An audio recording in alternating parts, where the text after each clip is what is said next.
Well, last week I had pretty much run out of things to read, so I picked up Jane Eyre by Charlotte Bronte, which I had read a long time ago, and I had forgotten actually how good that book was.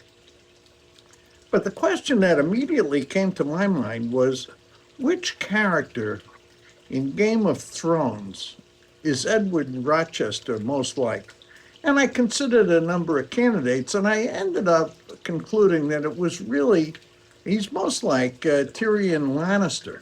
Now, let me tell you why. I mean, both these guys, I would have to say, are charismatic, super intelligent, very smart, but they got a lot of other characteristics in common, too.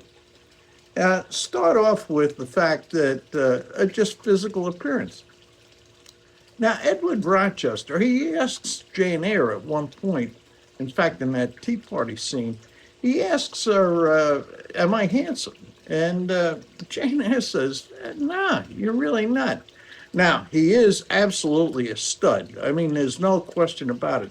He's described as physically powerful. I forget the exact terminology they use, but he's a stud. Now, Tyrion Lannister is certainly no stud, but he is, he's a dwarf. He's got his physical appearance has got, I guess you'd call it a downside. Now, also, take a look at their pasts. Edward Rochester really had a miserable background before you ever get into this book. He was manipulated by both his father and his brother into marrying the lunatic that he's got locked up in the attic. Now, Tyrion, on the other hand, his father has absolutely no use for him. In fact, he apparently blames him for the death of Tyrion's mother. As I recall it, she died in childbirth. So Tyrion's father gives him a bad time. Cersei absolutely is after him. All through the Game of Thrones, she's trying to knock off Tyrion. His only relative who has any use for him at all is Jaime Lannister. Now, if you move on from that to how do they do with women? How do they do with other people? You take a look at Edward Rochester and his relationship with Jane Eyre. Now, ultimately, it's going to come out fine after the fire, and he goes blind and loses a hand and all of that kind of business. But before you get up to that, he's really kind of constantly testing her, keeping her off balance, manipulating her, not doing, like Darcy does in Pride and Prejudice. He's really kind of a standoffish guy. Now take a look at Tyrion Lannister. His most intimate relationship, I'd have to say, is with Shay, and ultimately he murders her. He just kills her.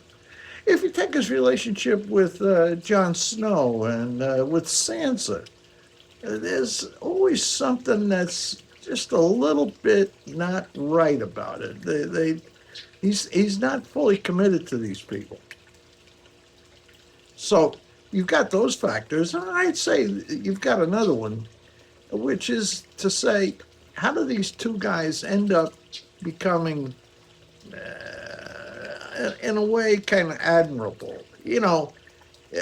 For Edward Rochester, he's got to go through the fire. He's got to go blind. He's got to lose a hand. He ends up totally relying on Jane Eyre.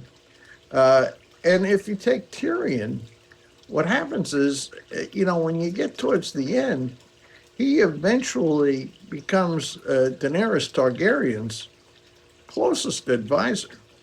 And he's got to deal, as he's doing that, he's got to put aside his relationship with the other Lannisters.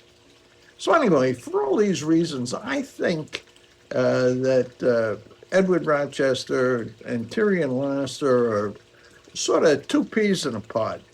Now, what do you think? I mean, you could compare Edward Rochester in a way to Jamie Lannister, and that would be a focus on Jamie's intense, incestuous relationship with Cersei, and also the fact that Jamie Lannister also loses a hand. Uh, or you could compare him to Sandor Clegane, the Hound, because of appearance, or Peter Baelish, Littlefinger, because of his obsession with Caitlin Clark.